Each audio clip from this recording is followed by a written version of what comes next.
the man, the myth, the legend, the White Mamba. He's certainly white, definitely Mamba-like. He's also the biggest NBA cult hero of the last 10 years. Very popular former Bull, very popular former Celtic and world champion with the Celtics. Brian Scalabrine is here. Good to see you, fine sir. Thank you for gracing our city with your presence once again. Yep, I love being here. First of all, I gotta, usually we save the plugs for the end, but I gotta address this. So you're in town, right? Yeah. To promote something called Two Gingers Whiskey and their cocktail called the Big Ginger. Because when I was here, I was, anointed the official Big Ginger of the city of Chicago. Right.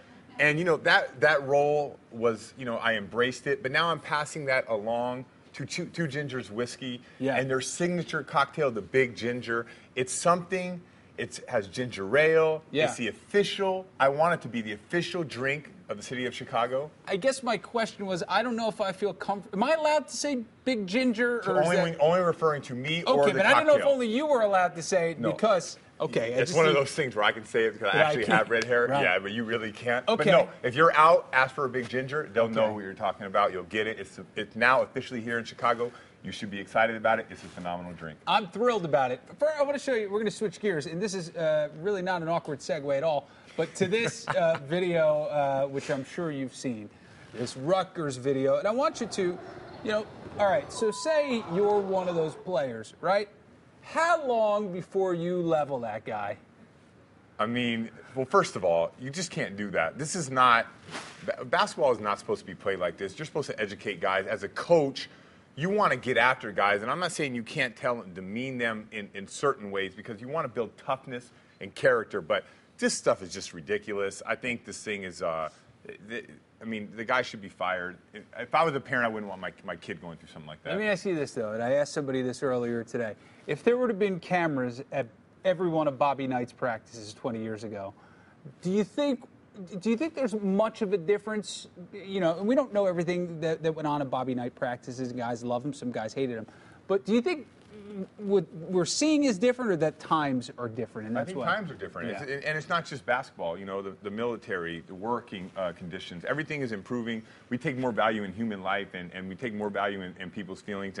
And I'm not saying that Bobby Knight was wrong. He was great for his generation. But I don't think that you're allowed to do that. You can't just throw balls, grab guys, push them down. You can't be physical and abusive with players. Well, you look like you're in great shape, and Yes. I read you're calling some games for the Celtics now, select games, which is good for you, just picking and choosing your games that you want to do. God bless. But I read that when the Celtics lost almost half their roster, you told Danny Ainge, "Hey, give me a 10-day contract. I'm ready." No, I was ready. Were you serious about that? No, I work out every day like an athlete. When I was here in Chicago, I trained like an athlete, and I still want to play. But the reality is, I'm a broadcaster now. I'm doing different things, and you have to move on from that. It's not easy, but I'm dealing with it. But I still stay in shape. I play rec league. It's great. You were offered a job before the broadcast gig.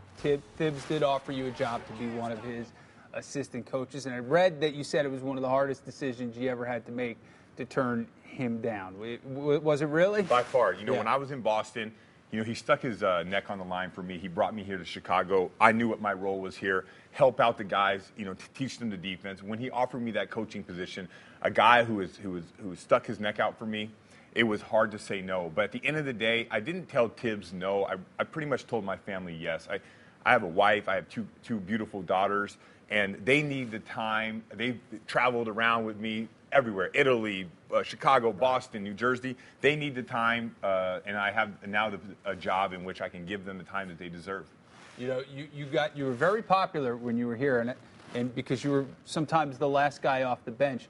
And you've mentioned that you think a lot of times people don't really understand how good of a player you were, and you proved this in Boston when they did a one-on-one challenge with you called the Scalenge, where a bunch of weekend warriors and fatties tried playing you, and you crushed every single one of them. How much enjoyment did you derive from this little adventure? Well, I loved it because, people have no idea of how big and fast people are. I mean, the size alone of just... Yeah.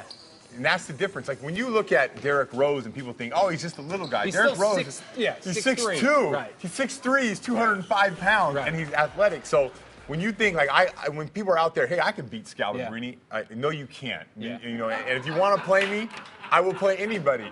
I mean, in rec league, I go out there, I score 50. Yeah. And in the NBA, I can barely get in the game. So just remember, this is where you're at. Yeah, I played 50, but it was against a 6-year-old once. The last thing I love that you're on Twitter now. Okay, I am you on just Twitter. joined. I want to show a couple of your tweets. You're very self-deprecating. Somebody asked you.